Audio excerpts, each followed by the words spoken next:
Алло, мам. Грант ұтып алдым мен. Қандай мамандықта? Сол химия тағы басқа мамандықтар бар.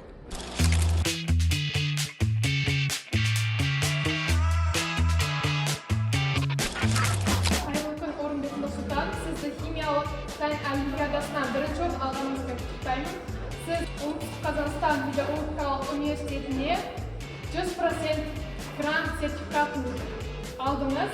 Қандай әсердесіз? Ойларыңызбен бөлісіп өтсеңіз. Өте керемет әсердемін. Енді мен осы универге түсемін деген ойдамын. Енді бұл сертификат диплом үшін мен өз күшімнен бәрін салдым.